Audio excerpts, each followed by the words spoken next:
Monsieur le professeur et cher Emmanuel Wallerstein, nous sommes particulièrement heureux, Michel Dievorka, administrateur général de la Fondation Maison des Sciences de l'Homme, et moi-même comme président de l'Université Paris 1 Panthéon-Sorbonne, de vous accueillir ici en Sorbonne, plus précisément au Panthéon, dans le cadre du Congrès d'études mondiales.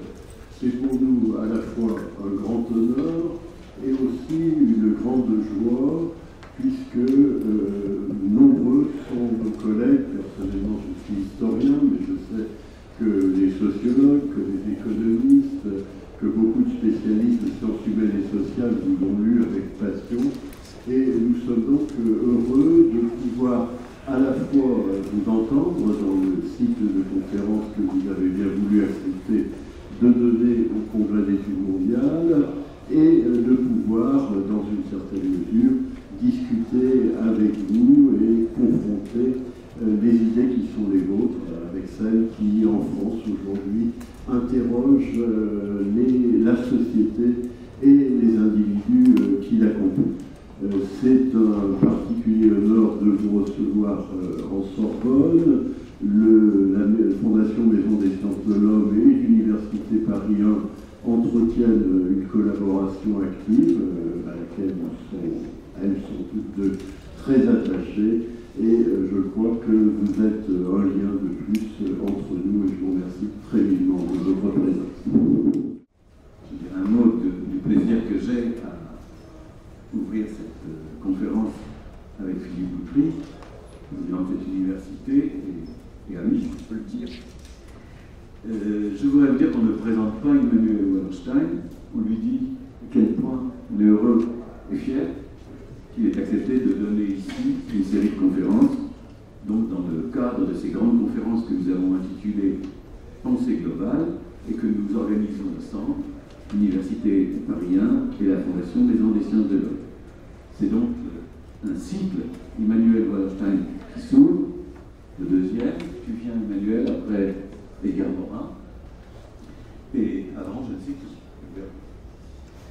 Je ne vais pas insister sur l'œuvre et sur le parcours d'Emmanuel Wallerstein, au départ philosophe, très vite sociologue et historien, aujourd'hui professeur à Yale, après l'avoir été à Binghamton, où il a créé et dirigé pendant près d'un quart de siècle le centre Fernand Braudel, un nom qui résonne bien pour nous, à la Fondation Maison des Sciences de l'Homme, comme il le sait. Alors pour nous tous, Emmanuel Wallerstein, c'est le penseur du World System. C'est une pensée qui se nourrit tout à la fois de Karl Marx, de Fernand Braudel, des théories de la dépendance. C'est aussi, je voudrais le dire, l'intellectuel engagé, notamment pour la période récente au sein du mouvement altermondialiste, des forums, Porto Alegre, dont il est une des hautes figures. Et c'est aussi le penseur qui sait l'importance des institutions. Il a présidé l'Association internationale de sociologie, et pour la Fondation Maison des Sciences de l'Homme, c'est plus qu'un compagnon de route, c'est un ami de toujours. Il a toute sa place parmi nous, et depuis qu'elle a été créée, il préside l'association des amis de la Fondation Maison des Sciences de l'Homme.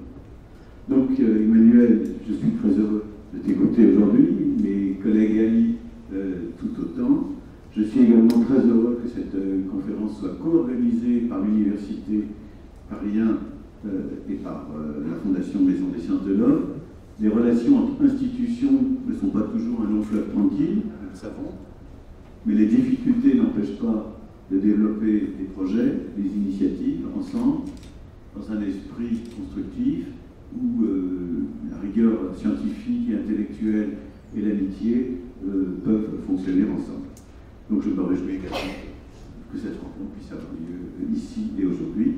Sans plus tarder, je te donne la parole et je pense que nous devrions terminer vers 18h, ce qui devrait laisser le temps à quelques échanges avec la salle une fois que nous aurons terminé de t'écouter. Un grand merci, Emmanuel. Je suis vraiment très heureux d'être ici et de faire cette série de conférences sur un thème que moi je trouve, fort important et au centre de nos problèmes actuels. Alors j'ai donné comme titre de la série La gauche mondiale aujourd'hui, hier, aujourd'hui et demain. Et pour cette première conférence, le titre « Les échecs historiques pour créer une gauche mondiale ».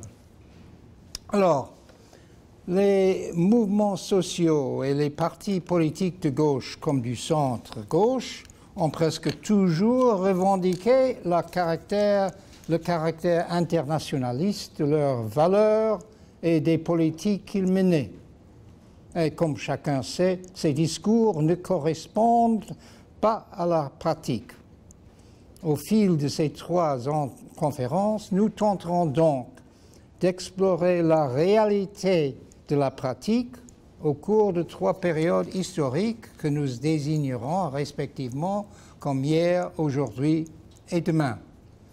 Nous espérons démontrer que ce que nous sommes en mesure de désigner comme une gauche mondiale a désormais vu le jour, mais que ce phénomène demeure contesté, non seulement par la droite mondiale, mais aussi par des mouvements et des partis qui se réclament de la gauche, ou du moins du centre-gauche.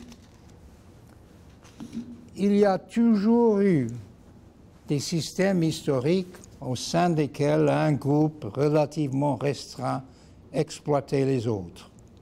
Les exploités se défendaient toujours du mieux qu'ils pouvaient.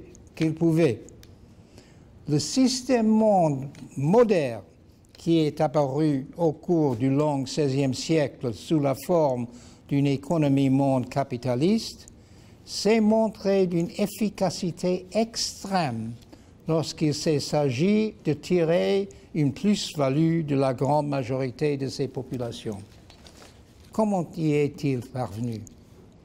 En intégrant, outre les caractéristiques traditionnelles qui sont la hiérarchie et l'exploitation, une nouvelle caractéristique d'importance, j'ai nommé la polarisation.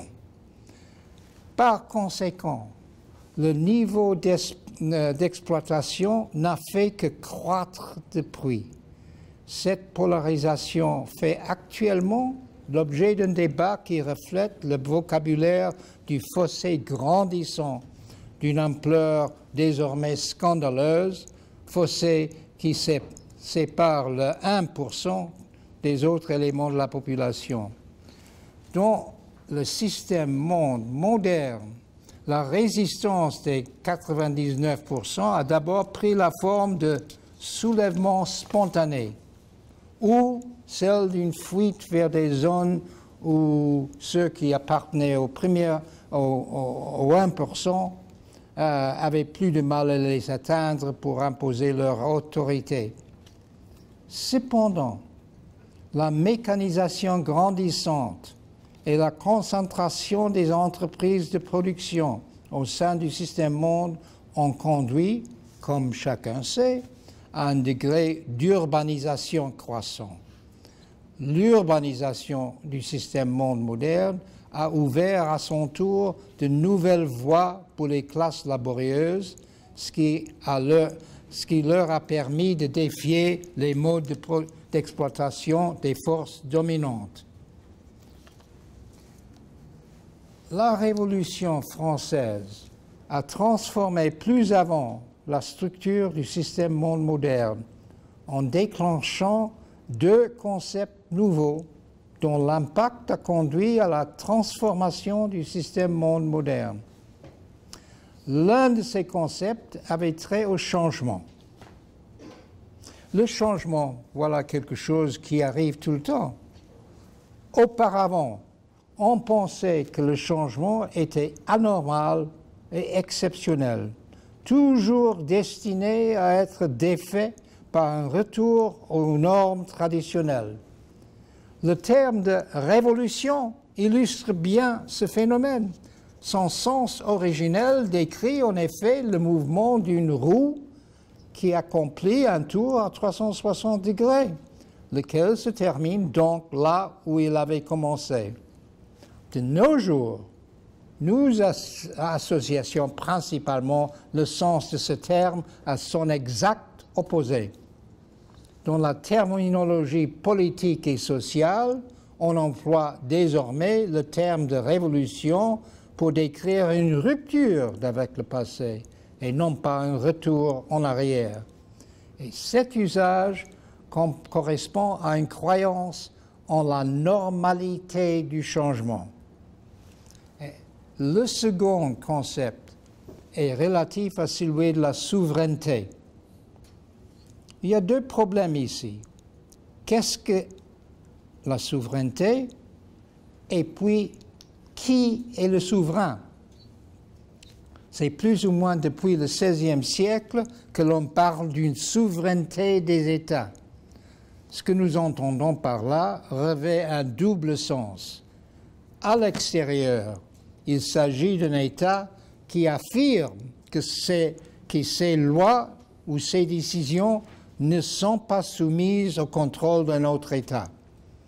À l'intérieur, cet État affirme que ses lois et décisions centrales ne sont pas soumises au droit de veto de quelque groupe interne que ce soit. Cette interprétation n'a guère fait l'objet de contestations, et ce, dès le départ. Il convient toutefois de noter que les États n'ont émis de pareilles affirmations qu'après la mise en place de structures juridiques au sein d'un système interétatique. Question plus difficile et polémique, ils ont relevé de qui relève l'exercice de la souveraineté d'un État. Les historiens décrivent souvent le long XVIe siècle comme un siècle marqué par la montée des monarques dits absolus dans certains États, plus particulièrement l'Angleterre, la France et l'Espagne. Le terme absolu signifie qu'ils étaient absous de tout examen de leur autorité par qui que ce soit, à l'extérieur comme à l'intérieur. Il s'agissait bien sûr d'une revendication et non d'une réalité, mais cette revendication n'en avait pas moins d'importance.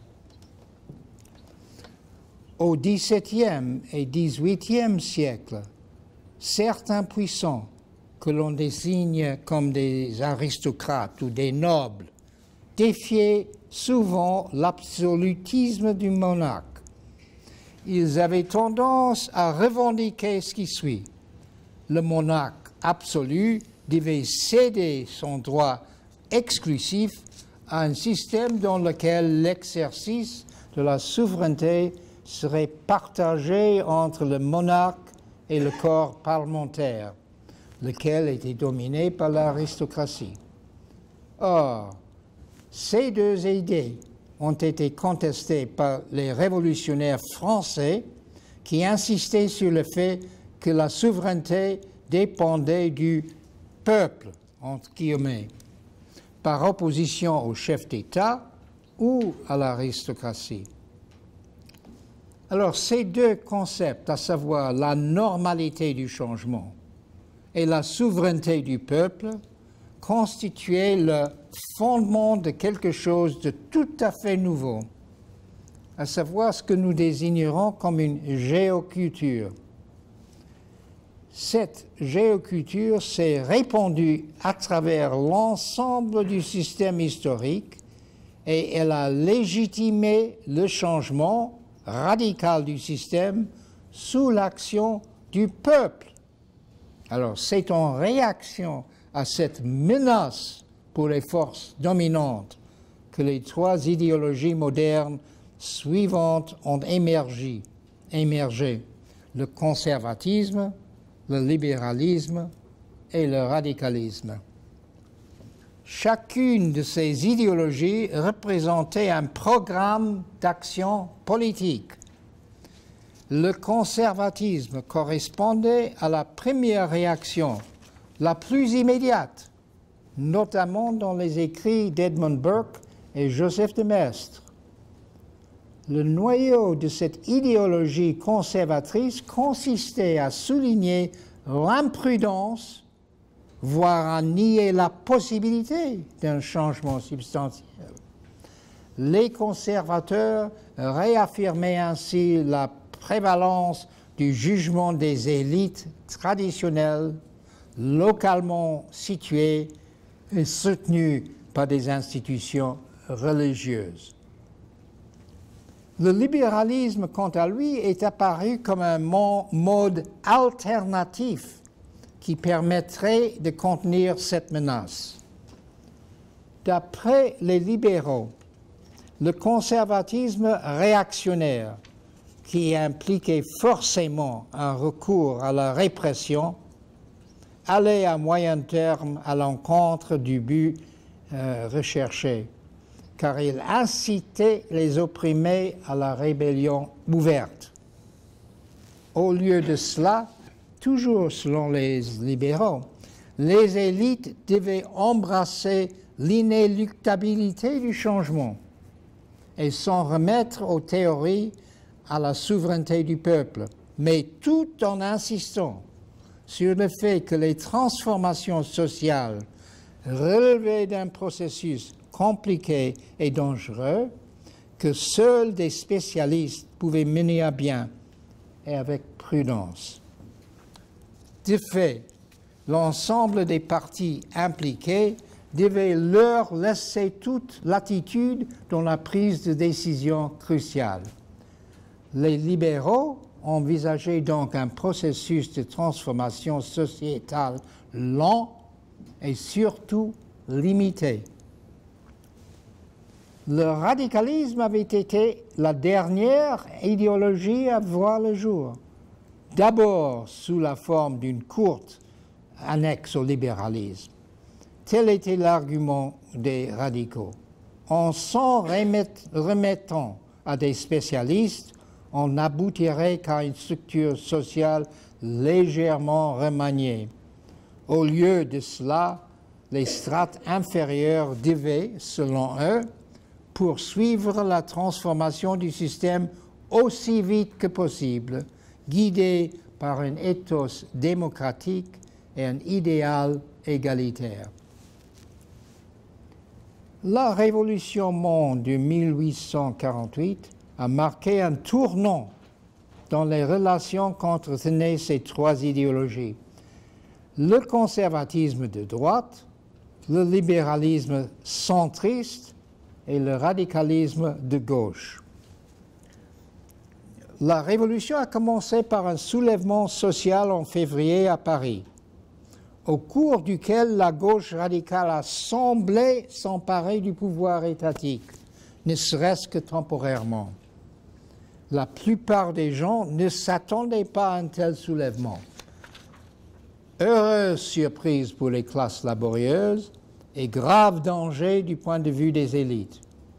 Cela avait tant effrayé les conservateurs comme les libéraux qu'ils avaient enterré leurs différends volubiles, pourtant et marqués jusqu'alors, et noué une alliance politique pour réprimer la révolution sociale. En France, le processus de répression devait durer 3 ans pour l'essentiel, culminant avec l'avènement du Second Empire sous Napoléon III. La révolution sociale n'était toutefois pas un événement isolé. Cette même année, 1848 donc, avait connu des soulèvements nationalistes dans la plus grande partie de l'Europe, notamment en Hongrie, en Pologne, dans les territoires italiens et allemands. Les historiens ont baptisé ces soulèvements le printemps des nations. Tout comme la révolution sociale à Paris, ces divers soulèvements nationalistes avaient été réprimés en l'espace de quelques années, pour l'heure du moins, ce qui devait durer. Alors, ces deux séries d'événements qui avaient eu lieu en 1848, la révolution sociale en France et les révolutions dans de nombreux autres pays ont contraint les tenants de chacune des trois idéologies à revoir leur stratégie de base. Les conservateurs avaient remarqué que le seul pays où rien ne semblait se passer en 1848 n'était autre que la Grande-Bretagne.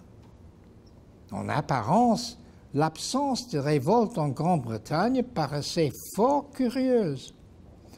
Tant au long de la première moitié du XIXe siècle, c'est en Grande-Bretagne que les forces radicales semblaient les plus étendues, les plus actives, les mieux organisées.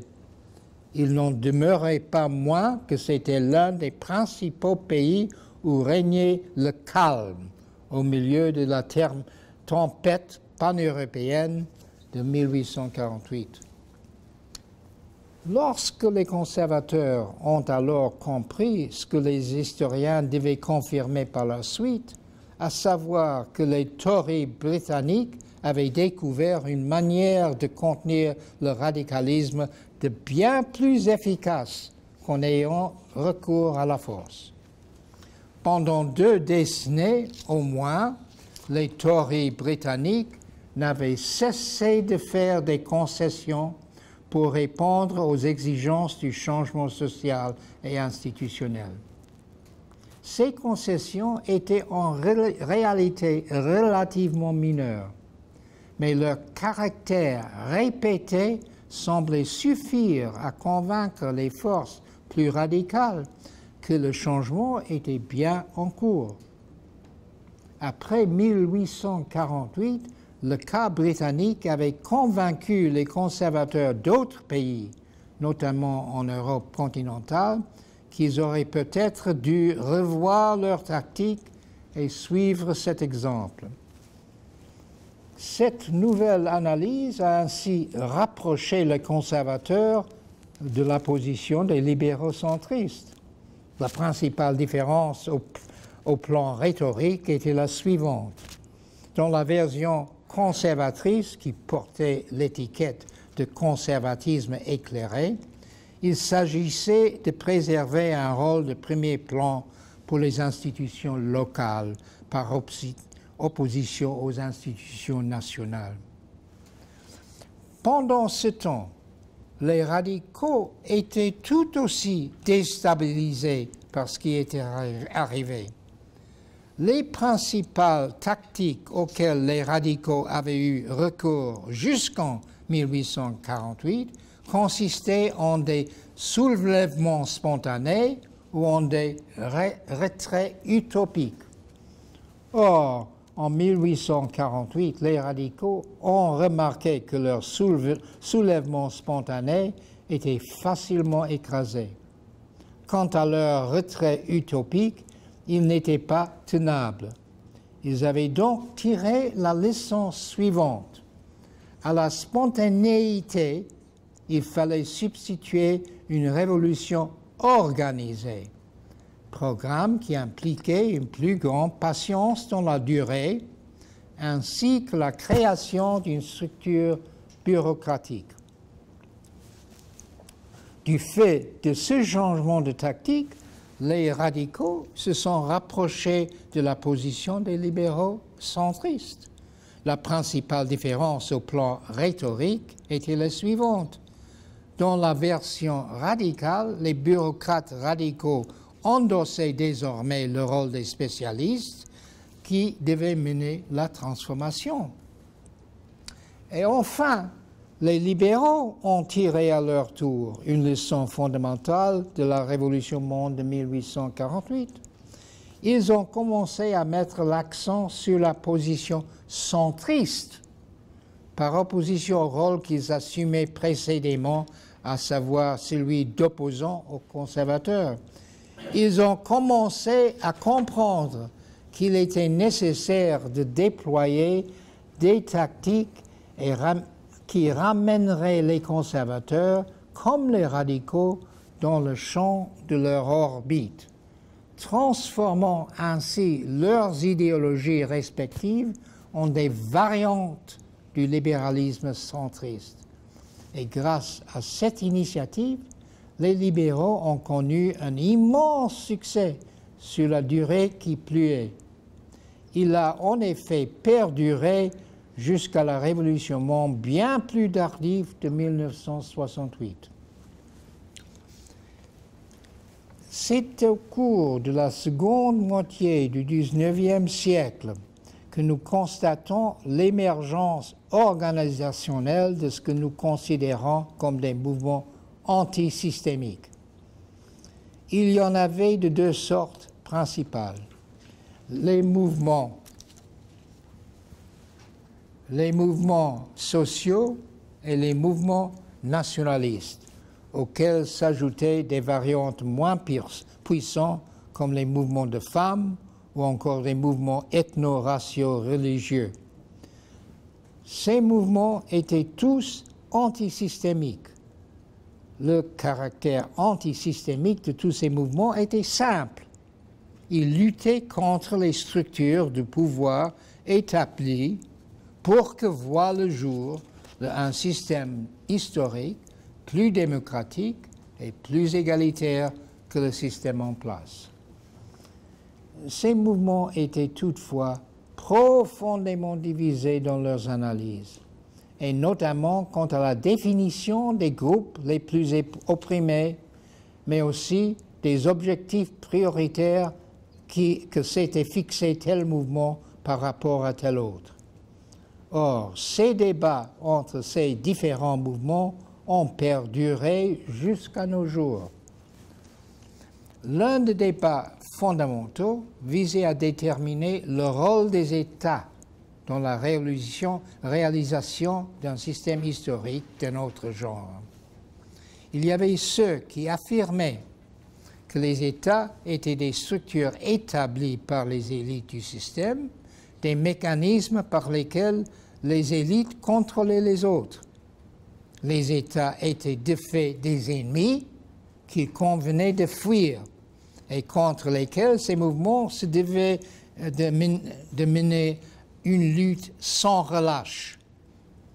La principale tactique consistait donc à éduquer et à transformer la psychologie des opprimés, à en faire des militants permanents qui incarneraient et transmettraient aux autres les valeurs d'un monde égalitaire et démocratique. D'autres qui s'accordaient pour dire que l'État était l'instrument des élites dirigeantes s'opposaient à cette interprétation.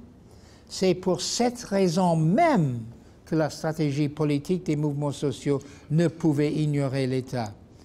Ils affirmaient qu'à moins que ces mouvements ne s'emparent du pouvoir au sein des États, les classes dirigeantes emploieraient leurs forces militaires et policières, économiques, mais aussi culturelles, pour anéantir les mouvements antisystémiques. L'obtention du contrôle de la machinerie étatique représentait un élément critique de leur stratégie politique visant à transformer le système historique. Il s'ensuivait que la prise de contrôle de l'État devait être l'objectif principal et prioritaire de ces mouvements. Alors seulement pourrait-il commencer à transformer le monde. Nous avons désigné cette stratégie comme une stratégie en deux temps. Le second argument opposait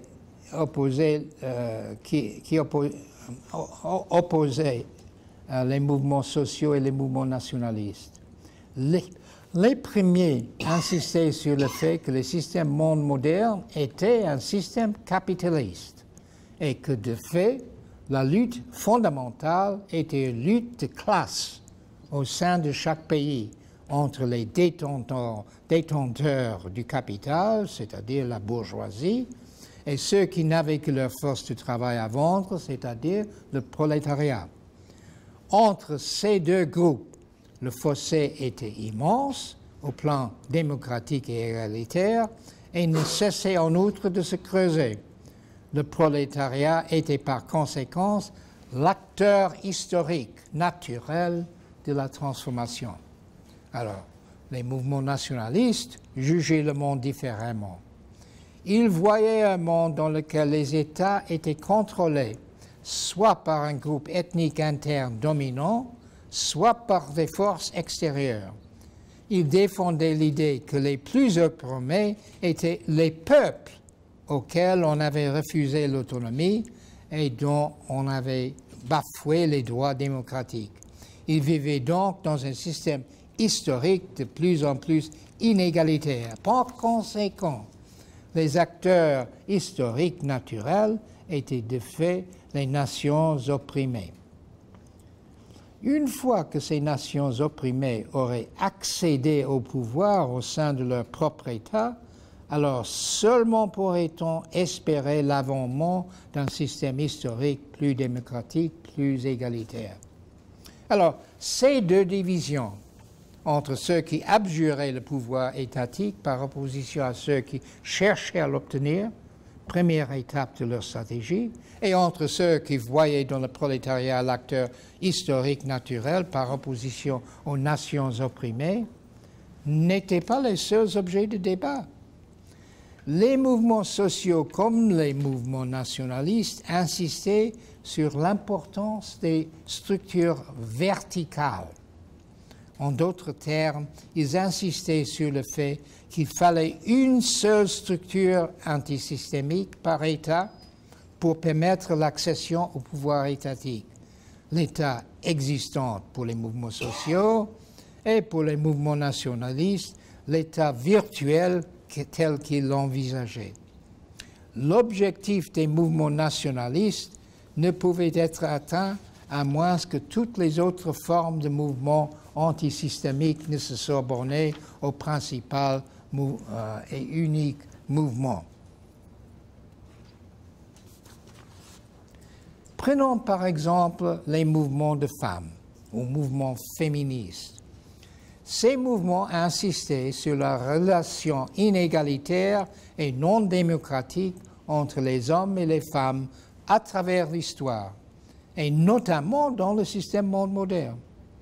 Ils défendaient l'idée que la lutte contre ce qu'ils désignaient comme le patriarcat était au moins aussi important que toute autre lutte. En tant que mouvement, c'était leur principale préoccupation. Par opposition à cette vision, les mouvements sociaux et les mouvements nationalistes défendaient l'idée qu'en revendiquant un rôle indépendant, les mouvements féministes affaiblissaient leur cause, laquelle était prioritaire, et se montraient par conséquent objectivement contre-révolutionnaires. Les mouvements dits verticaux acceptaient qu'il puisse y avoir des mouvements de femmes annexes aux mouvements sociaux ou nationalistes. Ils soutenaient néanmoins que les exigences des féministes ne pourraient être satisfaites que si elles découlaient des exigences du principal acteur historique, le prolétariat ou la nation opprimée.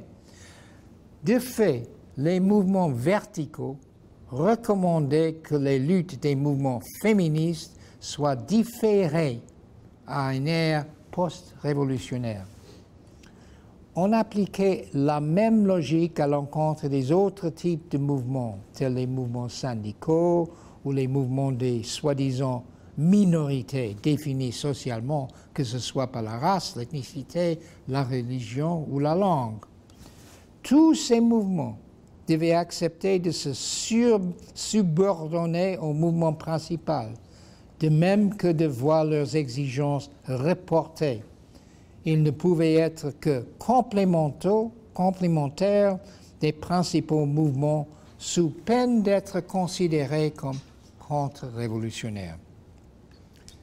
Au XIXe siècle, les mouvements sociaux et les mouvements nationalistes ont pris lentement de l'ampleur.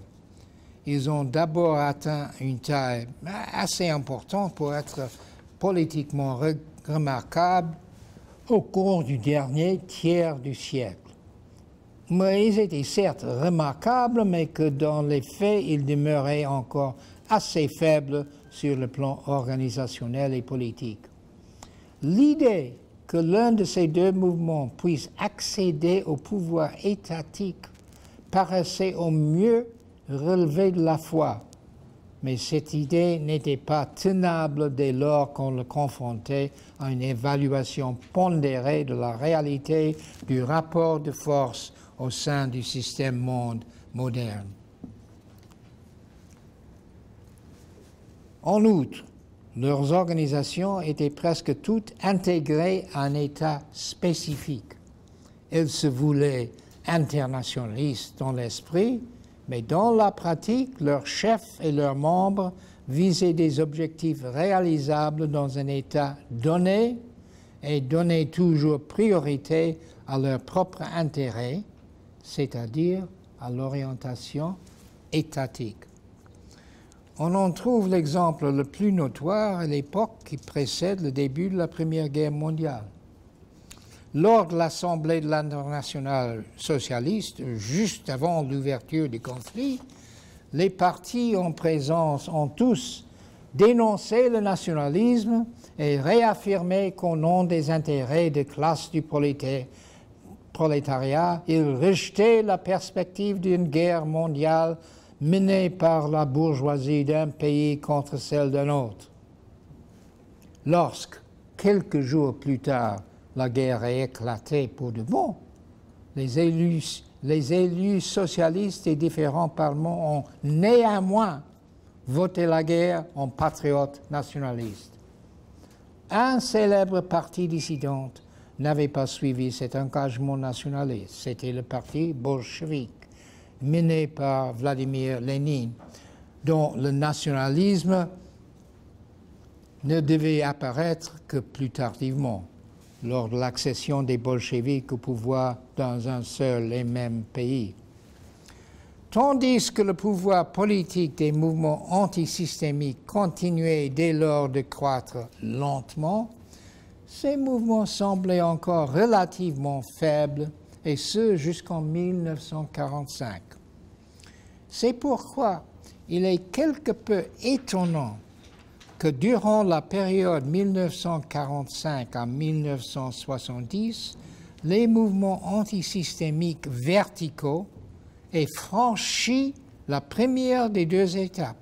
Ils ont en effet accédé au pouvoir étatique presque partout dans le monde. Ce changement soudain dans l'arène politique du système moderne requiert une explication prudente. La fin de la Deuxième Guerre mondiale a marqué le début de deux remontées cycliques dans l'histoire du système monde moderne. Elle a marqué à la fois le début d'une phase A de Kondratiev et la période de l'hégémonie incontestée des États-Unis sur le système monde. On ne peut comprendre le succès politique mondial des mouvements antisystémiques sans le replacer dans ce contexte. Il est plus probant de commencer par l'hégémonie des États-Unis, que l'on peut considérer comme un quasi-monopole de la puissance géopolitique. Les cycles hégémoniques sont des événements de très longue durée, mais le point culminant, celui de la véritable hégémonie, est en effet plutôt bref. À dire vrai, il n'y a eu que 3 points culminants de ce type dans l'histoire du système monde moderne. Les Provinces unies au milieu du XVIIe siècle, le Royaume-Uni au milieu du XIXe siècle et les États-Unis au milieu du XXe siècle.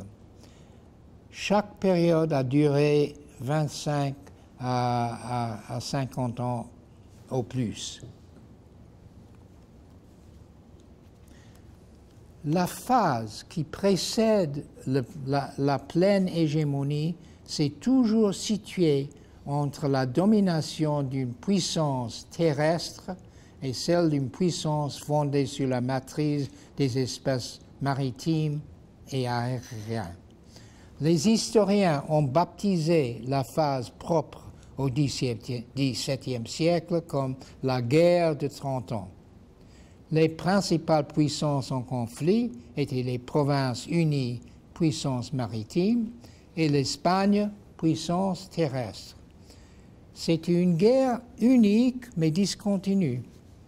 Toutes les principales puissances de l'époque étaient impliquées.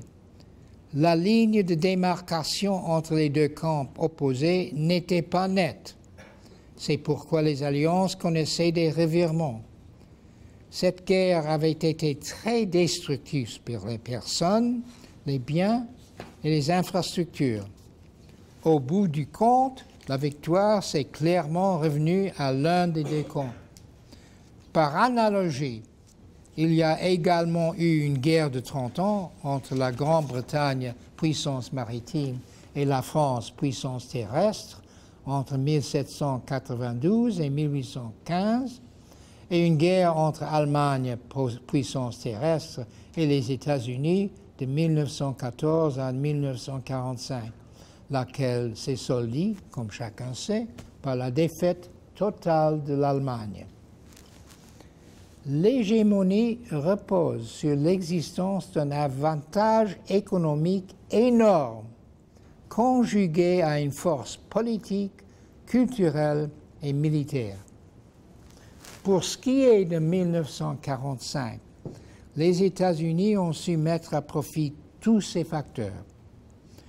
En 1945, les États-Unis étaient la seule puissance industrielle mondiale d'importance à avoir échappé à la destruction significative de ses usines industrielles ou de ses principaux sites agricoles. En effet, la production de guerre avait donné, bien au contraire, une plus grande envergure à ces entreprises productives plus efficaces que jamais. À cette époque, la production américaine était si efficace qu'elle pouvait vendre ses produits phares dans d'autres pays à des prix moins élevés que s'ils avaient été produits dans ces pays mêmes, et ce en dépit des coûts de transport. Alors, ces quasi-monopoles implantés aux États-Unis étaient garantis par l'État, lequel ne se montrait très actif dans la protection et l'accroissement de leurs privilèges exclusifs. Ce qui a eu pour résultat l'augmentation la plus significative jamais connue dans la production mondiale de valeur ajoutée au cours des 500 ans d'histoire du système mondial. Tandis que les États-Unis ont été les principaux bénéficiaires, leur État, leurs entreprises, leurs résidents, l'augmentation mondiale de la production a eu des effets bénéfiques pour la plupart des pays, même si c'était un degré moindre comparé aux États-Unis. Cependant, le problème des quasi-monopoles dans le secteur des industries de pointe est qu'ils se sapent eux-mêmes avec le temps. Il y a plusieurs raisons à cela. Tout d'abord, la très forte accumulation de capital dont jouissent ces quasi-monopoles dans les industries de pointe en étaient des cibles très tentantes pour les autres productions qui cherchent à pénétrer le marché mondial lié à ces produits. Ces autres producteurs ont volé ou bien acheté le savoir technique nécessaire pour produire des produits compétitifs. Qui plus est, ils ont usé de leur influence sur d'autres gouvernements pour contrer les mesures protectionnistes du gouvernement américain qui protégeait avant tout ces quasi-monopoles. Qui plus est, il est évident qu'il est inutile de disposer des meilleurs produits s'il n'y a personne pour les acheter. À dire vrai, il y avait trop peu de clients, notamment dans les pays situés dans la sphère d'influence des États-Unis. Par conséquent, le gouvernement américain avait activement contribué à la reconstruction de l'économie des pays d'Europe occidentale et du Japon afin de fournir des clients à la production américaine, mais aussi pour conserver la loyauté de ces régimes devenus de facto des satellites. Aussi longtemps que ces quasi-monopoles restaient effectivement opérationnels, les entreprises de pointe craignaient par-dessus tout l'arrêt de la production. Un tel arrêt aurait en effet causé des pertes irrécupérables. C'est pourquoi, du point de vue économique, il était censé d'accorder des concessions salariales aux ouvriers plutôt de courir le risque d'une grève. Les salaires réels ont donc peu à peu augmenté, ce qui, avec le temps, a évidemment fini par alourdir les coûts de production et réduit l'avantage de ce quasi-monopole vis-à-vis de ses concurrents potentiels. Dans les années 1960, la position économique de l'Europe occidentale et du Japon s'était améliorée, ce qui était visible dans le retournement spectaculaire d'une des principales industries de pointe, à savoir l'industrie automobile. Autour de 1950, les fabricants d'automobiles américains pouvaient encore vendre moins cher que leurs concurrents sur leur propre marché intérieur, notamment dans les pays d'Europe occidentale et au Japon. En revanche, au milieu des années 60, c'était l'inverse. Les producteurs automobiles du Japon et de l'Europe occidentale s'étaient mis à pénétrer le marché intérieur américain. Pour toutes ces raisons, les entreprises non américaines sont en effet parvenues à pénétrer le marché mondial avec le temps, ce qui a eu pour résultat une compétition accrue sur le marché mondial. De nombreux consommateurs en ont sans doute bénéficié, comme l'ont soutenu bon nombre de théoriciens de l'économie. Au même moment, cependant, le niveau de profitabilité de ces quasi-monopoles d'antan a baissé. Les producteurs américains ont dû alors réfléchir à la manière de minimiser les pertes qu'ils subissaient, conséquence du déclin du capital accumulé. Les capitalistes américains n'ont certainement pas été aidés par le déclin parallèle de leur quasi-monopole sur la production et celui des États-Unis sur la puissance géopolitique qui entamait alors son inévitable déclin. Pour comprendre comment cela s'est produit, il faut examiner la manière dont les États-Unis avaient établi ce quasi-monopole aux alentours de 1945. Nous avons déjà mentionné la supériorité de son efficacité productive, comme le fait que cet avantage sous-tendait alors leur domination politique et culturelle. Il restait cependant un dernier élément qui leur avait permis d'assurer une pleine hégémonie.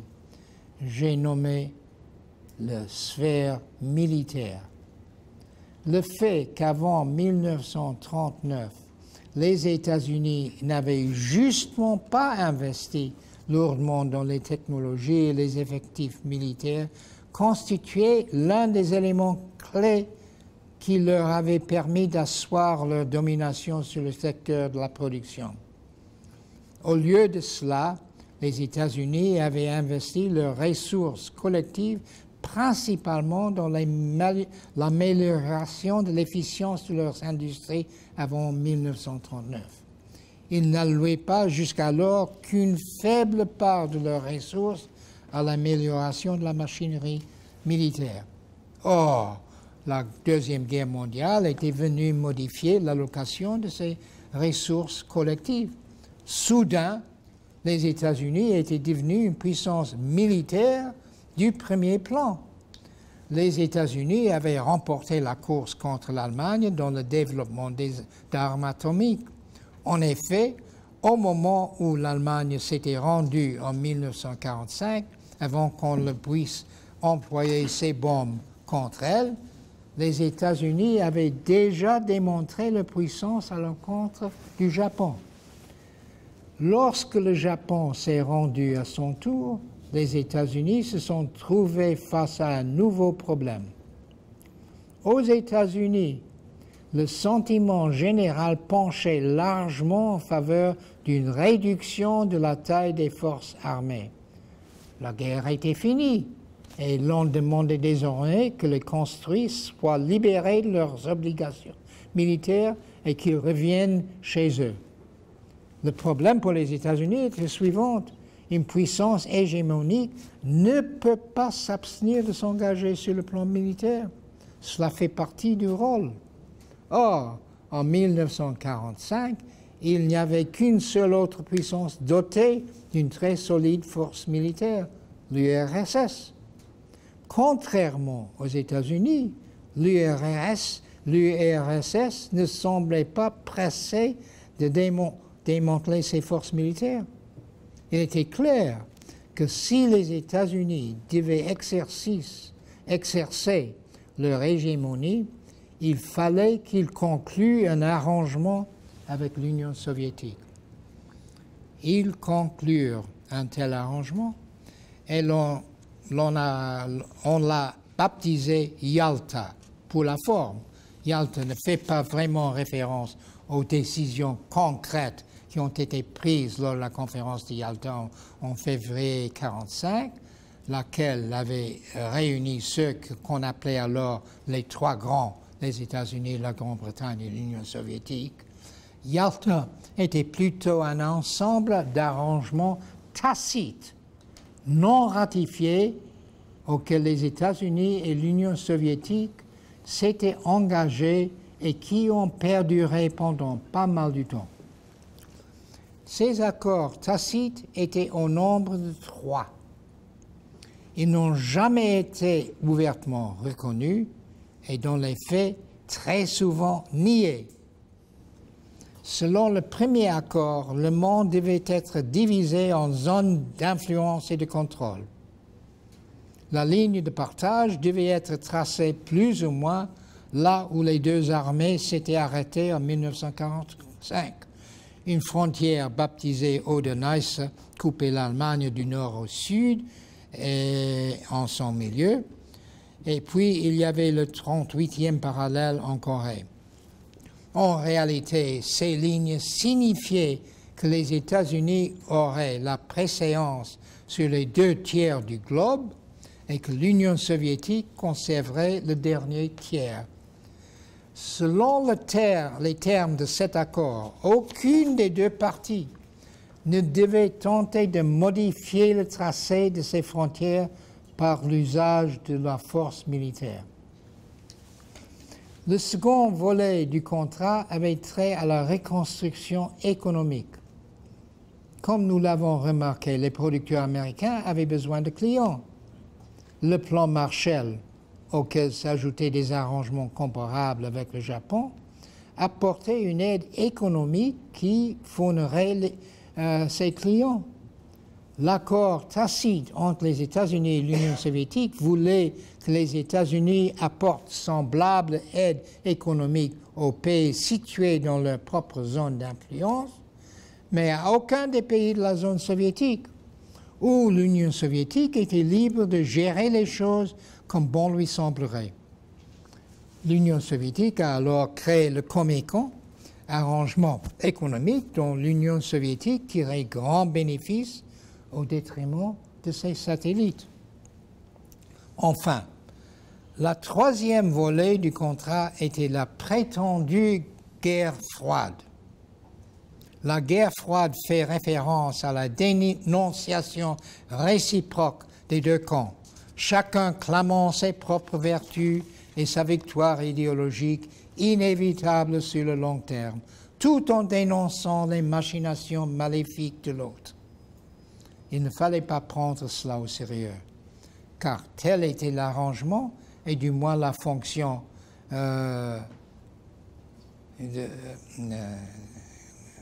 tel était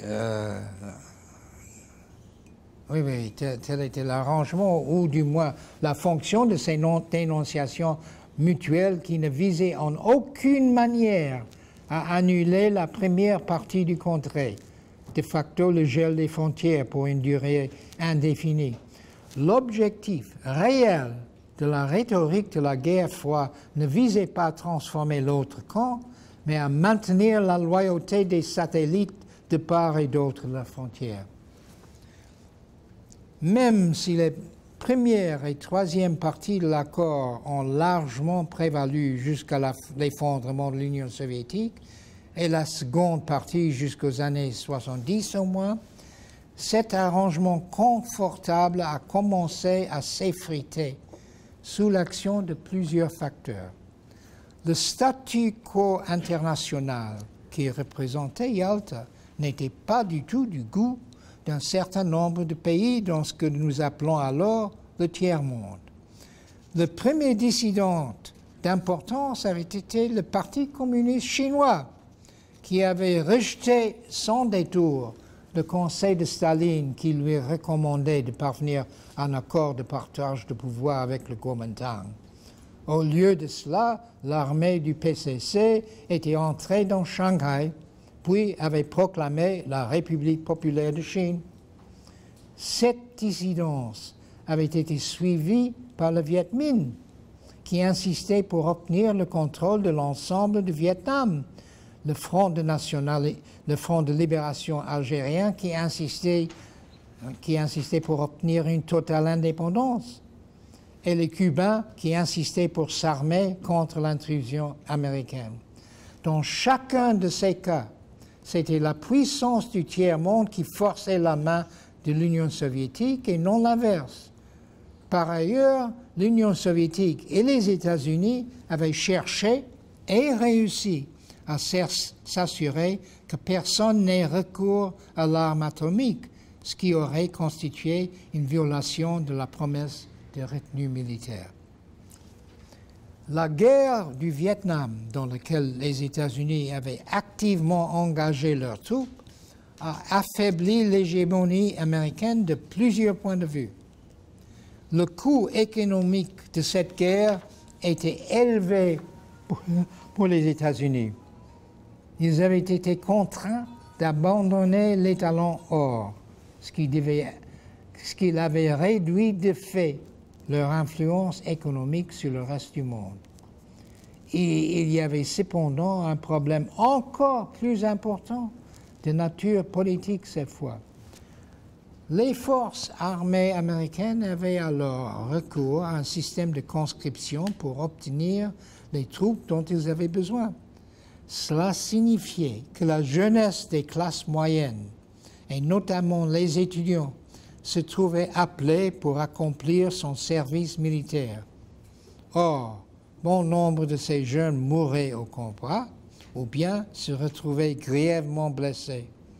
Ils étaient de plus en plus nombreux à se rebeller, poussant à un débat tout à fait public quant au mérite de l'implication américaine dans la guerre. Ce débat a fini par renverser l'opinion publique américaine qui s'opposait désormais à un engagement américain là-bas. En effet, cela avait retourné l'opinion publique américaine contre tout engagement militaire semblable, ce qu'on appelle le syndrome du Vietnam.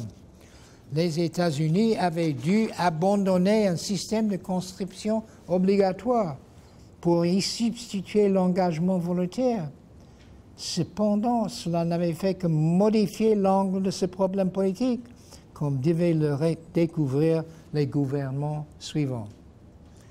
Pire encore, du point de vue des États-Unis, en tant que puissance hégémonique, ils avaient perdu la guerre.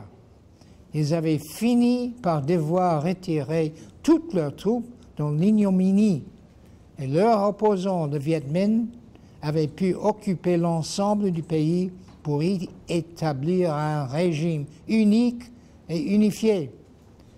Dans le sillage de cette défaite, des régimes communistes étaient également parvenus au pouvoir au Laos et au Cambodge.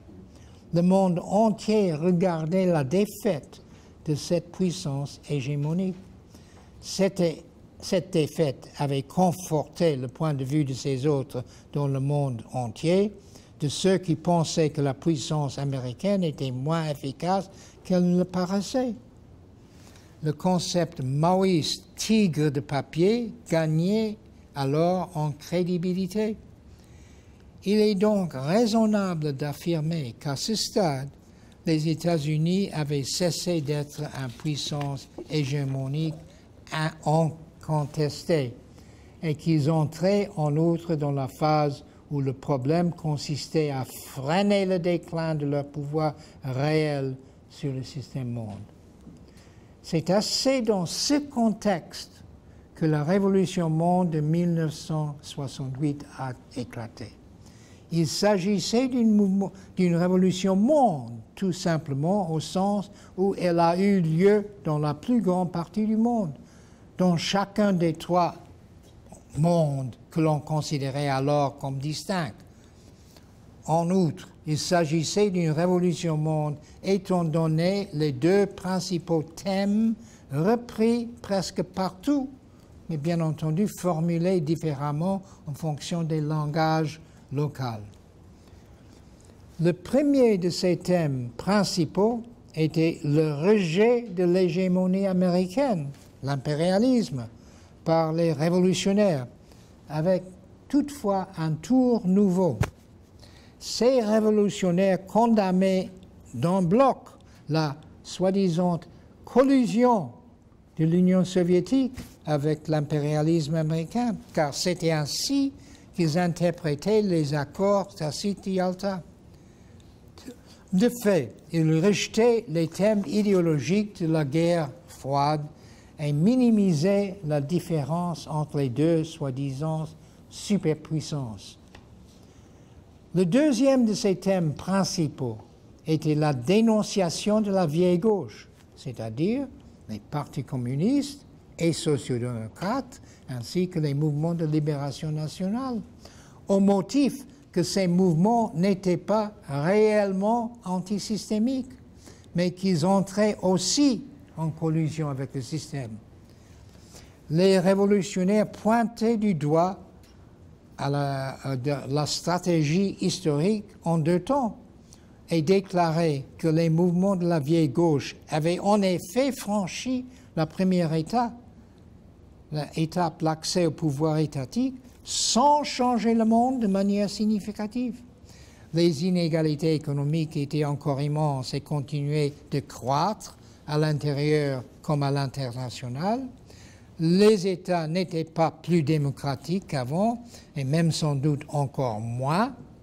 Quant aux distinctions de classe, elles n'avaient pas disparu, on les avait tout simplement renommées, la bourgeoisie devenant la nomenclatura ou quelques termes équivalents. C'est pourquoi les révolutionnaires rejetaient les mouvements de la vieille gauche. Ils estimaient qu'ils participaient du problème et non de la solution.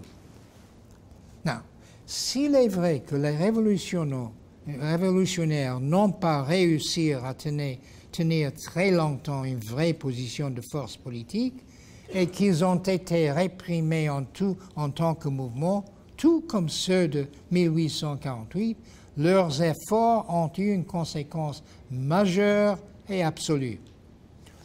La révolution monde de 1968 a transformé la géoculture. La domination du libéralisme centriste sur les deux autres idéologies est parvenue à sa fin. Le libéralisme centriste n'a pas disparu, mais il est revenu à sa position initiale, réduire à n'être qu'une idéologie à côté des deux autres. La gauche radicale et la droite conservatrice ont reparu sur la scène mondiale en tant qu'agents parfaitement autonomes.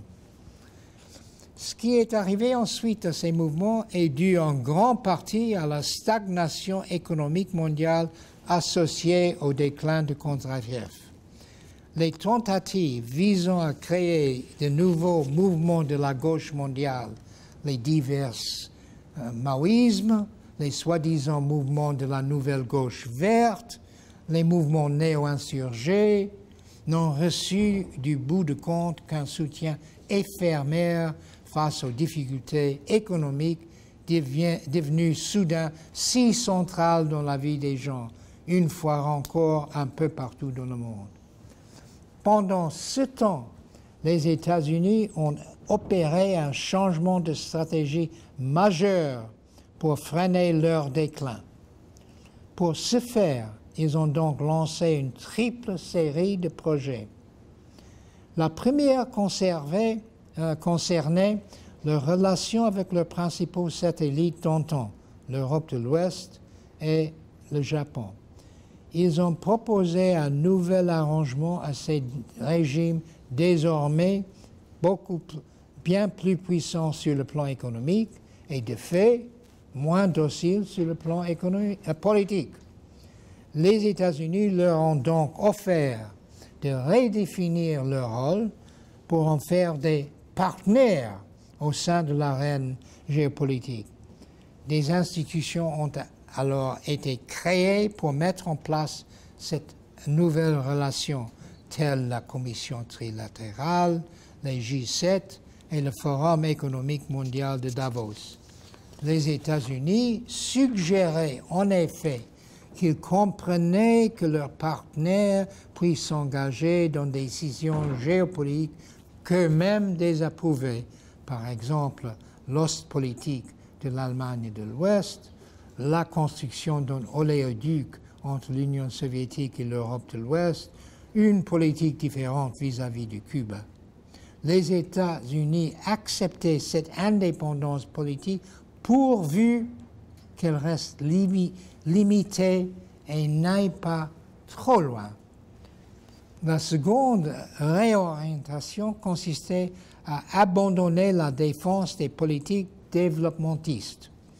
Dans les années 1950 et 60, tout le monde, l'Ouest, le bloc soviétique et le tiers-monde, semblaient souscrire au concept du développement national, ce par quoi l'on entendait essentiellement une urbanisation accrue, la croissance d'une strate éduquée, la production des industries naissantes et la construction d'administrations et de bureaucraties étatiques. Voilà que la langue mondiale des États-Unis et de ses prétendus partenaires changeait radicalement. Ils défendaient à présent des pratiques quasiment inverses pour ces pays que l'on désignait désormais comme des pays en voie de développement. La production en vue de l'exportation devait remplacer la protection des industries naissantes. Les industries d'État devaient être privatisées. Les dépenses étatiques pour l'éducation et la santé devaient connaître une réduction radicale. Et par-dessus tout, les capitaux devaient pouvoir circuler librement par-delà des frontières. On a baptisé cet ensemble de prescriptions le consensus de Washington. C'est à ce propos que Mme Thatcher avait fait la célèbre déclaration suivante « There is no alternative », il n'y a pas d'alternative, ou TINA. Le mandat a été principalement appliqué par le Fonds monétaire international, FMI, qui refusait d'accorder des prêts aux États qui en avaient pourtant gravement besoin en raison du déclin économique, à moins qu'ils n'acceptent de suivre ces nouvelles règles. Le troisième volet de cette nouvelle stratégie consistait à mettre en place un nouvel ordre mondial qui ferait cesser ce qu'on appelle la prolifération nucléaire. Pour l'essentiel, les États-Unis devaient accepter la réalité des faits. les 5 membres permanents du Conseil de sécurité des Nations Unies possédaient tous l'arme atomique. Mais les États-Unis souhaitaient voir la liste des détenteurs s'arrêter là. Ils ont donc fait cette proposition à tous les autres pays. Un traité devait stipuler que les 5 puissances nucléaires chercheraient à la fois à réduire leur propre stock d'armes nucléaires et apporteraient leur aide aux autres signataires pour donner accès à l'énergie atomique au reste du monde pour des usages pacifiques, et à condition que les autres abandonnent toute prétention à l'arme atomique.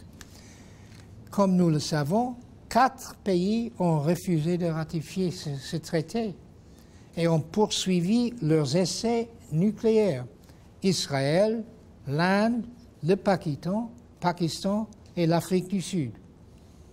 Cependant, de très nombreux autres pays qui se trouvaient à différents stades de développement de l'arme atomique ont accepté cette proposition et ont mis fin à leurs programmes nucléaires respectifs.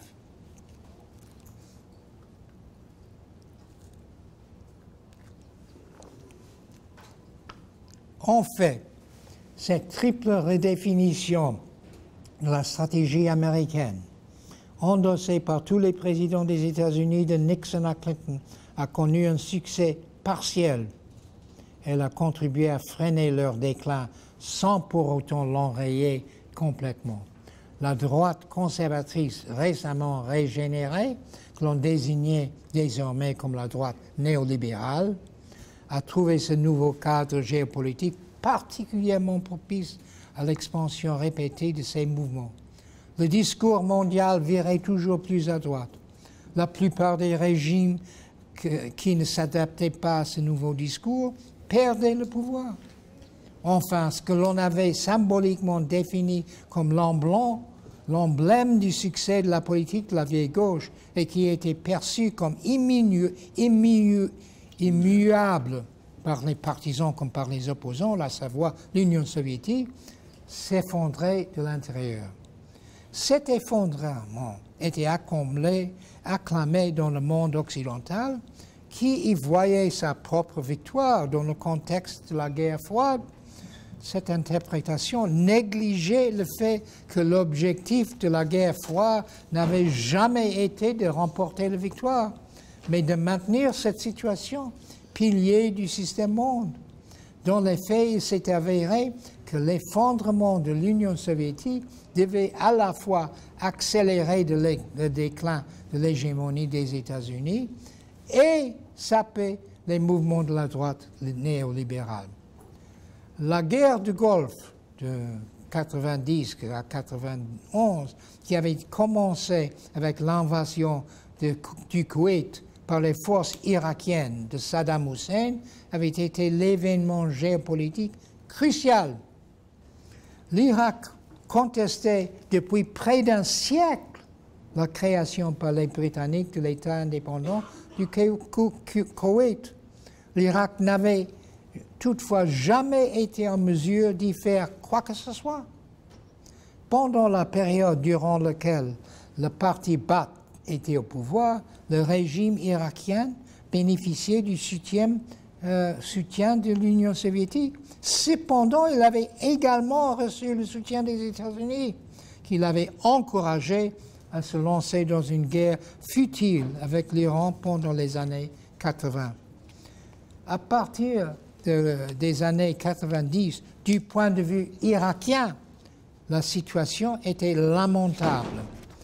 Ils avaient payé un prix énorme pour cette guerre destructrice et devaient désormais des sommes considérables à leurs créanciers, dont l'un des principaux représentants n'était autre que le Koweït.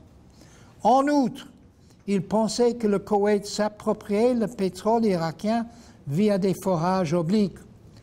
Et fait plus important encore, l'effondrement de l'Union soviétique alors en cours levait les contraintes que l'Irak aurait ressenties pendant la guerre froide. le moment semblait propice pour liquider les dettes irakiennes et réparer la perte de Koweït, source d'un ressentiment qui avait perduré si longtemps. Nous connaissons la suite.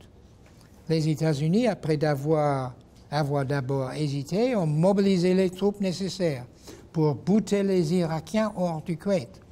Cette action même a toutefois révélé la faiblesse géopolitique des États-Unis de deux manières. Tout d'abord, les États-Unis, incapables de supporter le coût de leur propre participation à la guerre, avaient bénéficié à 90% des subsides de 4 autres pays, le Koweït, l'Arabie saoudite, l'Allemagne et le Japon. Deuxièmement, le président américain George H.W. Bush se trouvait confronté à la question suivante. Les troupes américaines victorieuses devaient-elles, oui ou non, pousser jusqu'à Bagdad?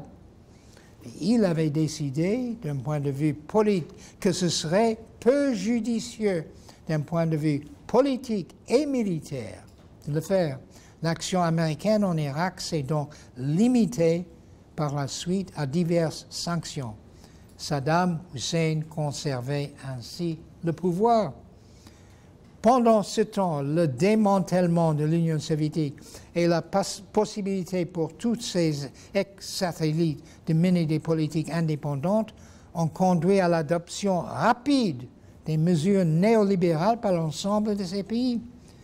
Cependant, en l'espèce de quelques années, les effets négatifs de ces mesures néolibérales sur le niveau de vie réel des strates inférieures ont provoqué une réaction qui a conduit au retour au pouvoir des partis communistes d'antan, désormais connus sous un autre nom. Ils ont alors mené une politique social-démocrate modérée. Dans le même temps, les partis nationalistes de droite se sont également mis à gagner en vigueur. La mise en place d'un style de gouvernement occidental, d'un coup de baguette magique, accompagné d'un véritable redressement accompagné, s'est révélé fort difficile à mettre en œuvre. Et bon nombre de ces gouvernements sont devenus très instables. C'est à ce stade que les mouvements antisystémiques ont connu une renaissance. La réaction initiale à l'effondrement de l'Union soviétique avait provoqué un choc émotionnel qui avait même causé une dépression au sein des mouvements de gauche partout dans le monde, même chez ceux qui critiquaient depuis longtemps l'expérience soviétique. Après quelques années passées dans cette perspective morose, la gauche mondiale a vu poindre à l'horizon la lueur du renouveau. Certains mouvements refusaient l'idée que les discours d'une droite désormais mondiale dussent inévitablement triompher. Non, un nouveau discours porté par la gauche mondiale pouvait voir le jour. Jusqu'à présent, nous avons discuté de l'impact sur les mouvements antisystémiques de la stagnation mondiale qu'implique la phase B de Kondratiev. Cependant, il y a encore un autre facteur qui ne résulte pas des changements cycliques de l'économie mondiale, mais du courant séculier à long terme. Tout au long de la vie des systèmes historiques, chaque phase de déclin cyclique revient non au point de départ le plus bas qui avait précédé, mais toujours à un point situé un peu plus haut sur l'échelle.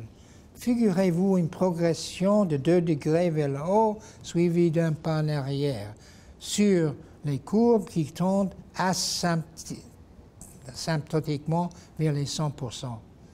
Sur le long terme, les trends séculaires doivent atteindre un point où il est difficile d'aller plus avant. À ce stade, le système se trouve loin de l'équilibre. Nous pouvons donc désigner ce point comme marquer le début de la crise structurelle du système historique.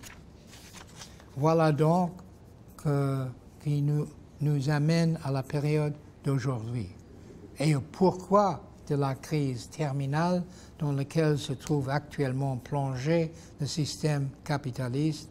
Et ce sera le thème de notre prochaine conférence. Écoutez, nous avons, si Emmanuel veut bien, à peu près 35 minutes pour échanger avec lui à propos des idées qu'il vient de nous soumettre. Je vous demanderai de ne pas anticiper sur la suite des opérations en lui posant trop de questions sur la situation actuelle. Je crois qu'il vaut mieux essayer de réfléchir avec lui sur ce qu'il vient de nous dire. Ouais. Donc la parole est ouverte, évidemment. Elle peut circuler. Je vous demanderai juste de vous manifester et de vous nommer simplement pour que nous sachions qui s'exprime et que vous le fassiez de façon claire et à voix haute et de la manière la plus concise possible pour qu'il y ait vraiment échange avec et de parler fort. Voilà, qui souhaite intervenir? Alors, pour lancer la discussion, parce que c'est souvent comme ça que les choses se passent, moi je voudrais interroger Emmanuel sur une question qui n'est pas secondaire, même si elle peut sembler limitée. Il y a eu aux États-Unis, il y a maintenant une vingtaine d'années, un mouvement intellectuel important, fort, qui a mené une partie de ces intellectuels radicaux vers des positions, on les a appelés les néocons, on les a appelés les nouveaux réactionnaires, et on observe des mouvements un peu comparables aujourd'hui dans d'autres pays. Et donc je voudrais savoir quelle place, comment il explique ces mouvements, qui sont quand même des mouvements importants, de la pensée radicale, par les mêmes personnes, vers une pensée réactionnaire. Comment c'est opéré? Tu peux commenter le mouvement vers des positions réactionnaires. Oui, oui. On n'a pas vu le mouvement opposé. Oui. Bon, vous entrez dans le terrain de la prochaine conférence. Mais bon, écoutez, la volatilité des intellectuels comme des autres dans la situation actuelle, c'est une réflexion de la volatilité de l'ensemble. C'est-à-dire, pour moi, et c'est la raison pour laquelle vous entrez dans le terrain de la prochaine conférence, ce que moi j'appelle la crise structurelle se définit presque par une va-et-vient ultra rapide des positions d'un jour à l'autre, une instabilité absolument énorme. Alors ça c'est seulement une des nombreux exemples que je pourrais vous donner. Je m'excuse. Alors on attendra. Oui. Bonjour, Olivier Bouin, co-directeur avec Michel Lorca du Collège d'études mondiales. Emmanuel, merci pour cette grande fresque. J'ai été un petit peu surpris, je peux dire la vérité, par la relative absence dans ta grande fresque, pas tellement des mouvements sociaux, mais d'émergence. On a parlé avec le féminisme dès le début de la fin du 19e siècle, mais des mouvements, on va dire, culturels, des mouvements identitaires, des mouvements autour de la race, des mouvements autour du sexe, des minorités, et qui ont joué un rôle tout à fait important. Je ne parle pas de la gauche aujourd'hui, mais tout au long du XXe siècle, ont été des luttes. Tu as indiqué que certains mouvements de gauche radicaux avaient considéré qu'ils étaient secondaires par rapport à leur message premier, mais ils ont joué un rôle tout à fait structurant dans l'évolution des sociétés et du paysage politique, mais également du paysage théorique et également de la pratique politique. Oui. Moi, je ne veux pas le négliger du tout. Hein. D'abord, j'ai dit qu'effectivement, que ces mouvements identitaires, bon, on l'appelle identitaire actuellement, on l'appelait autre chose auparavant, étaient dans la même position que les mouvements féministes, que les deux grands mouvements, les socialistes et les nationalistes politiques. On les a mis dans un rôle secondaire, etc. Et ils ne s'en tenaient plus. Et même après 68, au moment que les mouvements verts, les maoïsmes sont émergés, ils se sont révoltés contre ces mouvements-là aussi parce qu'ils n'acceptaient pas l'importance de leur revendication. Vraiment, je vais en discuter aussi dans le deuxième. Un des grands conflits internes à la gauche actuelle, c'est précisément entre ces mouvements identitaires et d'autres mouvements soi-disant de gauche, surtout quand ils prennent un peu le pouvoir. Donc, je ne vais pas les négliger du tout. Et je pense que leur émergence est un élément de premier plan et de première importance dans la situation actuelle. Oui, alors. Oui, Pierre Martin, donc ingénieur CNRS à l'IEP de Grenoble, des politologues. Ma question est plus historique. Donc, comment vous interprétez, comment vous replacez 1917 entre les deux grandes révolutions de 1848 et de 1968? Parce que je pense qu'a priori, pour beaucoup d'observateurs qui ne connaissent pas dans le détail ça peut choquer au fond que 1917, que la révolution communiste paraisse, qui elle-même a une dimension mondiale, et en réaction contre le nationalisme justement de la Deuxième Internationale et l'échec de 1914, paraissent un peu comme mineurs par rapport à 1848 et 1968. Voilà, merci. D'un côté, les deux grandes révolutions dans l'historiographie, la Révolution française et la Révolution soviétique ou russe, étaient en quelque sorte très semblables. Et ils ont représenté un effort absolument énorme, populaire, social, pour transformer le système. Ils sont arrivés au pouvoir et ils ont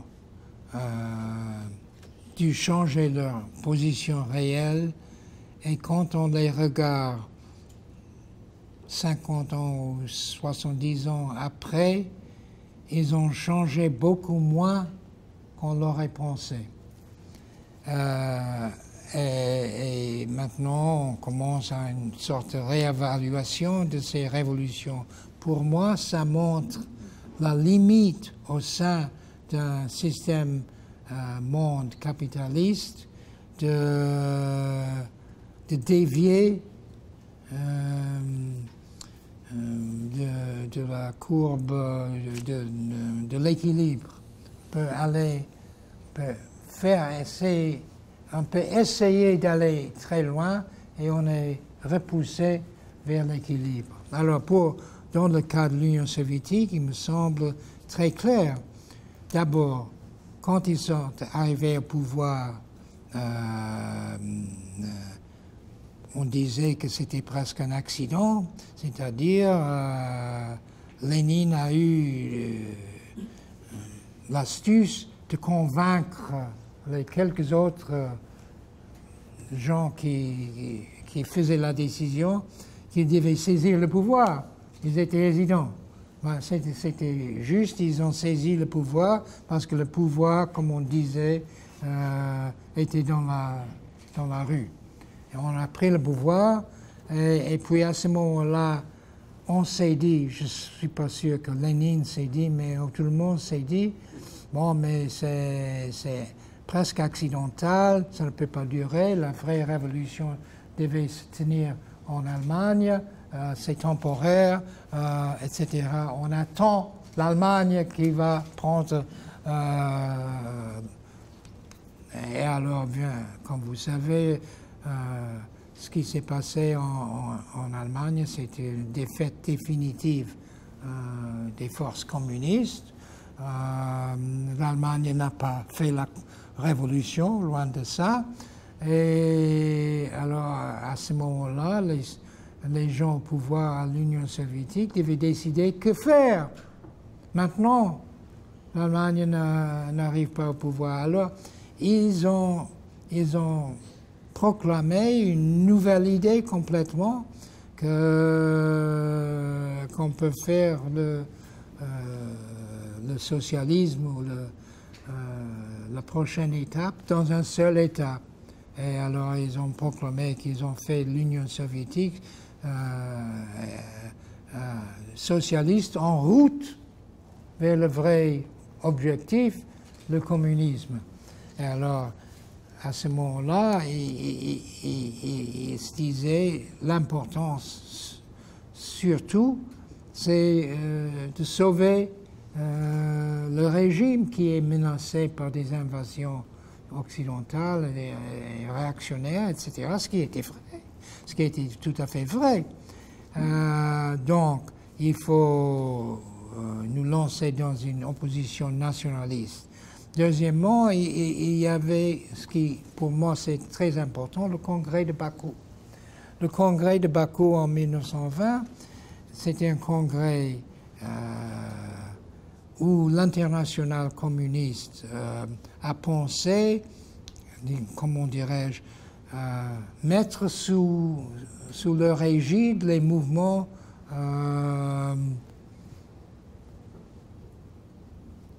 progressistes, nationalistes dans tous ces pays, les mouvements de libération nationale, comme on dit aujourd'hui.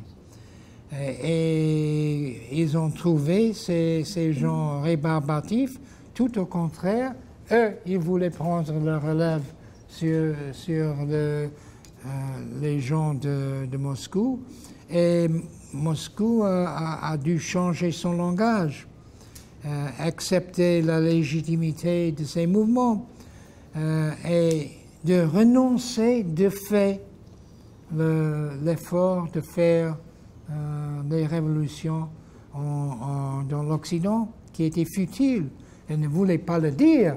Ils disaient toujours, en principe, on fait la révolution, mais ils réduisaient tout effort en Occident pour mettre tout effort dans le tiers-monde, dans la Chine, dans l'Inde, etc., etc. Ce qui faisait qu'ils sont devenus un mouvement luttant au sein du système occupant, et ils ont renoncé à leur doctrine vraiment révolutionnaire, à mon avis. Alors, puis, donc, ils continuaient sur ce plan-là. Ils ont insisté que les partis communistes un peu partout mettaient en avant leur fidélité à l'Union soviétique, à de ces revirements constants de position, ce qui faisait qu'ils perdaient par ici et par là, etc. Venait la Deuxième Guerre mondiale, alors ils faisaient ce contrat hors répugnance avec l'Allemagne nazie, et puis tout après, ils ont fait la guerre. Alors, bon, donc, on peut dire que toute l'idée de Lénine pendant la Première Guerre mondiale était vidée du sens, absolument vidée du sens. Ça veut dire qu'en 1945, l'Union soviétique était simplement un pouvoir important au sein du système monde capitaliste, pour moi.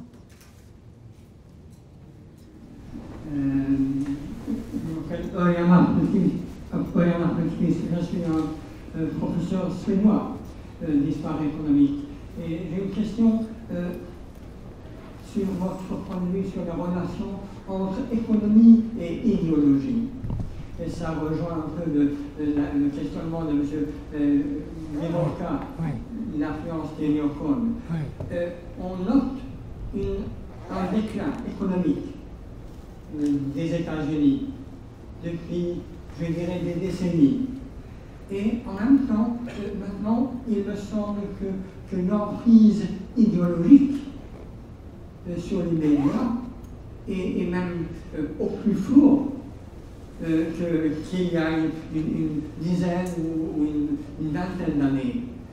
Donc, il y a un conformisme nouveau qui s'installe, qui pour moi est très difficile à comprendre du point de vue européen. Comment l'expliquez-vous? Ce que je n'accepte pas dans ce que vous dites, c'est que le conformisme est nouveau. Je ne pense pas que c'est nouveau et qu'il n'existe pas que dans les États-Unis. Alors il y a tout ce mouvement en France après 68, des gens ultra-gauche qui sont devenus ultra-réactionnaires, etc. C'est énorme. Alors les intellectuels, évidemment, il faut parler de leur position de classe. Hein. Ça dépend du pays et du moment, mais en général, ils sont des gens de la moyenne classe. Ils ne sont pas les plus opprimés dans la société. S'ils prennent une position un peu plus à droite, ça ne me semble pas impensable. C'est plutôt l'inverse qui doit être expliqué. Comment se fait-il que souvent les intellectuels de la classe moyenne prennent une position de gauche? Et ça, pour toutes sortes de raisons, ils le font de temps à autre, dans un pays comme dans d'autres. Mais moi, je ne trouve pas ça exceptionnel, ni localisé exclusivement dans les États-Unis. Les États-Unis, actuellement, est un des pays les plus instables du monde, à mon avis, où on peut voir toutes sortes de revirements d'un moment à l'autre. On vient de le voir hier dans les élections américaines, un peu attendu, mais pourtant incroyable. Mais est-ce qu'on va le voir revirer dans 2 ans? Il se peut bien. Il se peut bien. En tout cas, la position très réactionnaire de certains groupes d'ouvriers se montre très fort en France, aussi qu'en Suède, aussi qu'aux États-Unis. Ils prennent une petite différence de forme.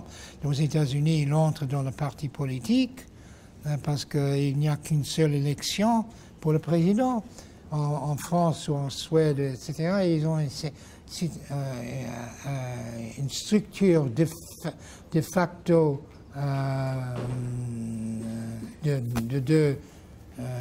qu'est-ce qu'il y a le mot, de 2 moments, hein, un deuxième rang. À 2 tours. À 2 temps, oui. Alors, à ce moment-là, on peut voter pour la vraie gauche ou la vraie droite la première fois et reporter le vote la deuxième fois sur le parti principal. Mais alors, ça, c'est des détails pour expliquer une situation particulière. Ces détails sont importants, mais pour expliquer la situation globale, ces détails ne comptent pas. Gilles Lapin, sociologue, Université de Nanterre. Ma question, c'est sur vos définitions de la gauche, le thème des 3 séances. Bon, il y a plusieurs gauches, aussi en France, c'est une partie du jeu politique, mais la définition est un peu glissée. Parce que dans votre exposé initial, c'était la gauche radicale, 1848, quitte à terme. Après, vous avez glissé la gauche organisée, après la gauche bureaucratisée, qui s'encadre dans différents systèmes de pouvoir, différents impérialismes. Mais la première caractéristique positive, c'est la gauche est associée au programme du changement et le peuple. Le changement à l'égalité, le changement par le peuple pour le peuple. C'est ça la première définition. Mais en fait, l'exposé, c'est devenu le mouvement antisystémique.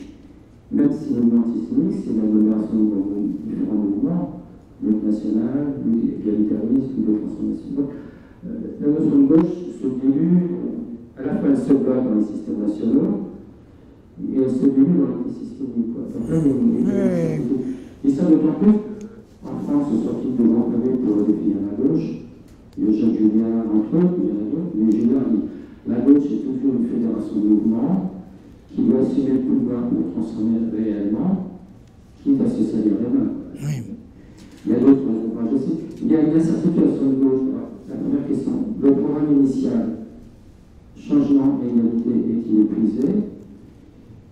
Est-ce que la gauche antisémite, ça se limite aux programmes sociaux? Les programmes sociaux, c'est une agrégation momentanée de mouvements de gauche nationale. Donc il y a une incertitude sur la différence de gauche-là, même dans l'affaire historique.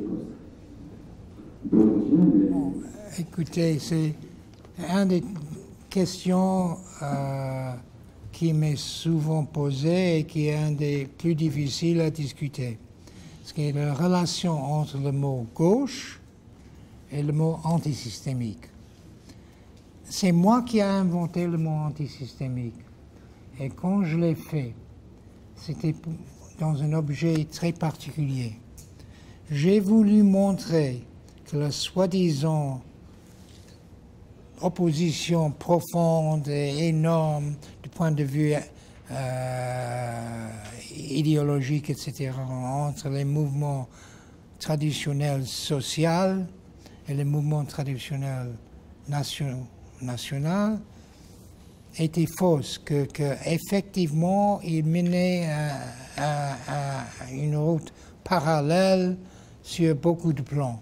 Et j'ai voulu les fondre dans le mot antisystémique. OK.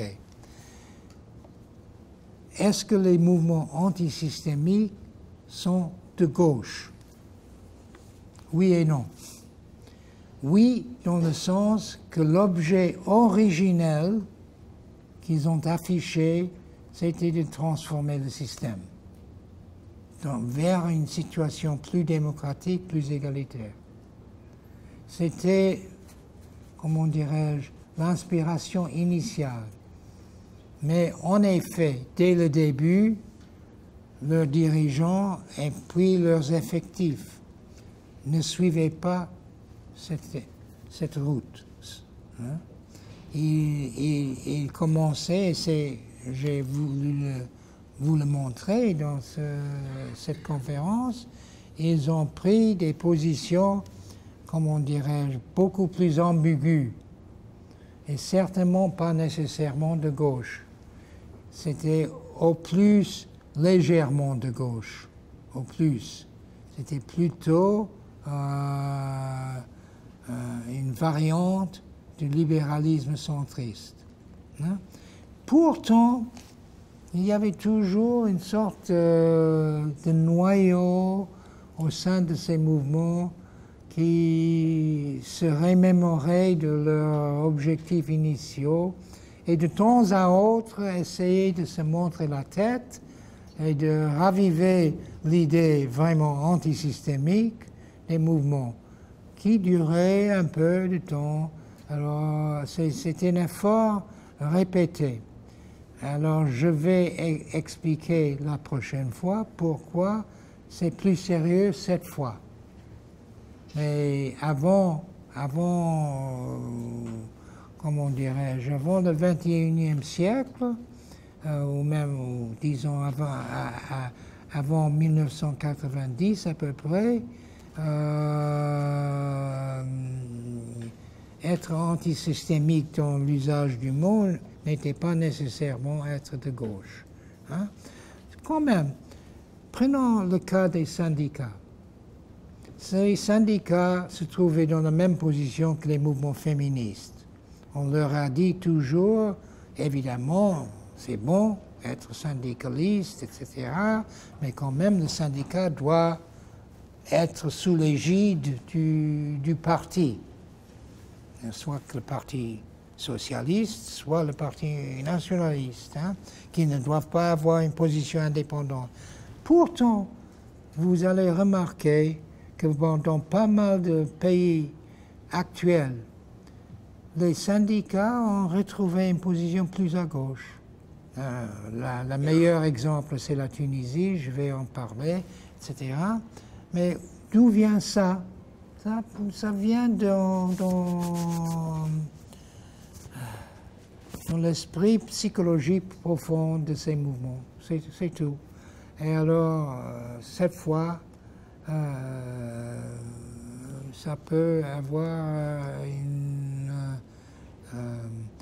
on peut refaire une alliance entre les mots gauche et le mot antisystémique. Mais j'accepte l'idée que jusqu'ici, l'accord est très, très ambigu. D'autres interventions? Pour poursuivre sur ce point, nous sommes dans une période où des forces en Europe, des forces d'extrême droite, se disent antisystémiques. Absolument. Alors, je vais la discuter aussi la prochaine fois. Mais vous avez raison. Vous avez raison qu'actuellement, les forces de droite, d'ultra-droite, non seulement se disent antisystémiques, mais jouent un rôle qui bouscule le système. Mais pas seulement en Europe, aux États-Unis aussi, mais aussi quand même dans le monde arabe. Ça c'est pas... Si vous prenez le cas européen comme exceptionnel, moi je le nierai. Hein. Je pense que ça c'est très important un peu partout. Ce qu'on voit ici avec le Front National, qui risque d'être extrêmement fort lors des prochaines élections françaises. Est-ce qu'il y a encore des interventions? Je pense qu'on n'est pas obligé d'attendre 6 heures pile pour se séparer et qu'on a suffisamment l'eau à la bouche pour la prochaine séance. Je crois que la date est fixée, Emmanuel. La date est fixée, mais c'est le même jour la semaine que maintenant. Je pense que c'était 11 février. 11 février, merci. Donc nous nous retrouvons l'année prochaine. Et on espère aussi, m'a-t-on dit, avoir une salle plus grande. C'est pas sûr. Il faut se tourner vers les autorités. Oui, je signale que nous avons été très restrictifs et que nous avons arrêté les inscriptions qui continuaient d'arriver en très très grand nombre. Nous les avons interrompus compte tenu de la salle dont nous pouvions disposer. Un grand merci à Philippe Boutry et à son université et à Emmanuel, bien sûr. Merci beaucoup.